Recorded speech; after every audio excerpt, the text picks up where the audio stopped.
guys, don't forget, before we get into our sneak peek, like, subscribe to the Crime Chat, ring the bell, or this guy's gonna come after you.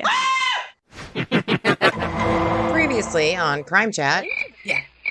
Is she seriously? His younger sister. Oh, younger, not older. Okay. He ends up killing his wife. What? Oh, wait a minute. That's a. Oh, I know. And coming up. That would also indicate murder.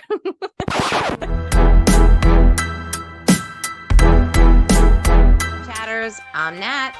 And I'm Kat, and welcome to the Crime Chat. I am your forensic femme fatale, and Natalie is your true crime addict connoisseur. We're just two normal girls who obsess about dark crimes, evil minds, and occasionally the unknown. And the occasional crime and cosmetics.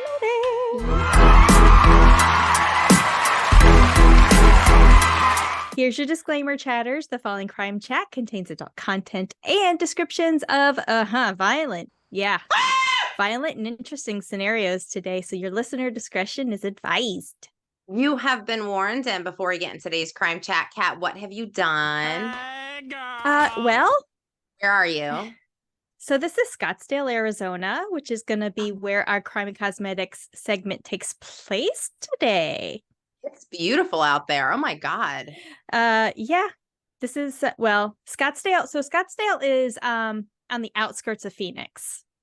So the Phoenix area is going to be my future home at some point in time. So this is going to be like my backyard. Isn't that amazing? Beautiful. It's gorgeous. Absolutely beautiful. That sunset is amazing. So I watched a documentary / drama. It was really strange. It's called Reality on HBO Max. Reality Winner. The contract intelligence analyst who leaked some information and was found and got arrested. But it was really cool because even though it was like dramatized, right, the entire movie was based on the FBI's recording from her interview. So it was documentary-ish. Mm-hmm. But it obviously it was acted out and dramatized and everything. So it's super interesting, and I would kind of want to do a crime chat on it. Where story. Is this HBO? Yeah, it's on HBO Max. And then there's a new season. It only has 4 episodes of Catching Killers on Netflix. And there's a couple in there too that I'm like, oh, we should do that story. We should do that story. They covered the DC sniper. Right. They covered the Atlanta Olympics bombing, the bomber, Eric Rudolph. Mm-hmm. Then there was another one who was like the train killer. He was a serial killer, and he would there was a train in like Texas. A lot of the murders were done in Texas, but he also had like family in kind of outskirts area. And I was like, man, I don't know if I remember this story. It was really neat though. Oh my gosh. Have you seen The Florida Man on Netflix? The series is about 8 episodes. Right. It's a limited series. It's on Netflix, and it came out a couple months ago. And I remember it like the preview for it coming up like on one of those, coming soon type of things. It has mob ties. Out of Philadelphia. There's a Chicago tie. Okay. And then it takes place in Coronado Beach on the East Coast. I've never been there, but all roads lead to Florida. All of them. That's one of the reasons why I love Dexter so much, is because it was in Miami, and it was like I understood what it's like to go to work and just sweat, like just going to your car in the morning, like at 8:30, 9 o'clock, and being drenched before you turn the AC on. What about you? What's going on? So I have been constantly keeping an eye out for any updates on Corey Richins. There is an update as of 2 hours ago. The sister is suing Corey for $13 million. So is she the one that got into the fight with Corey? Yeah. Yeah. And because I think what people are thinking right now is that the defense attorney actually feels confident that they're not going to be able to really, without a reasonable doubt, charge her for this crime. I don't know. I think she's guilty. Yeah. Yeah. I mean, what's the fun? Kat, I know today is a crime and cosmetics. Yes, it is. And we love our crime and cosmetics. This is going to be a doozy. Yes, and like always, Kat did not tell me what it's about. She didn't tell me anything. She has this beautiful sunset behind her. I do. I know there's murder.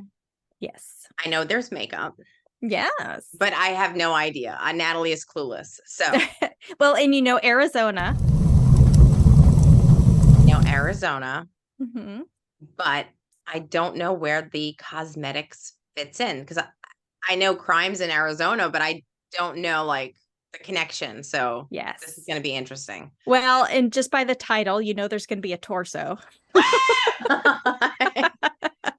Well, an extradition agreement, a formal treaty or agreement between two or more countries that establish the legal framework and procedures for the extradition of individuals who are accused or convicted of crimes in one country but are present in another country.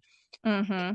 It provides a legal mechanism for one country to request the transfer of a suspect or convicted individual from another country's jurisdiction in order to face trial, serve a sentence, or otherwise, they would be escaping some type of legal process. Extradition agreements typically outline the obligations and procedures that each country must follow when handling a request.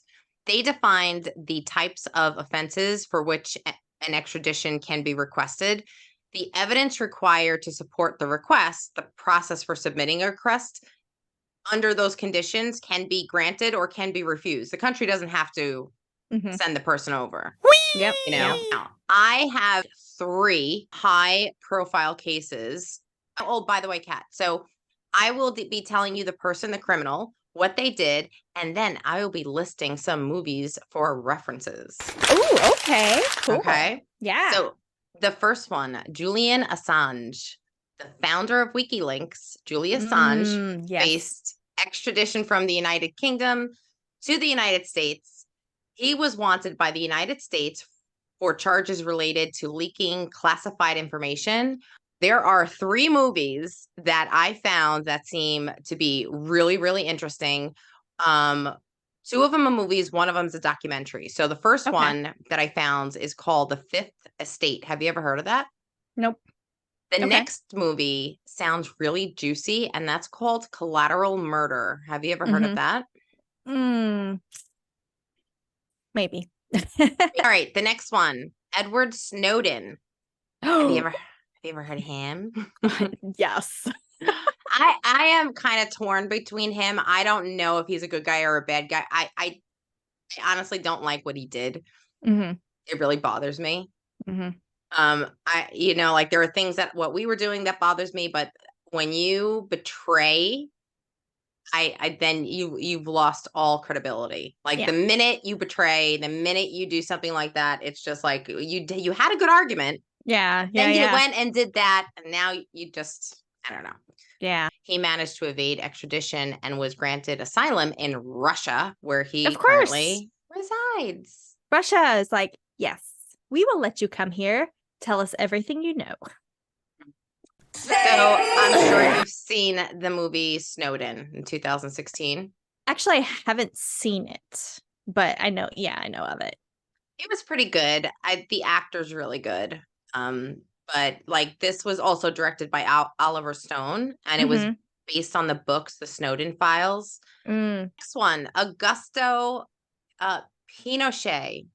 I went on Google and did the translator, and it's Pinochet. Pinochet.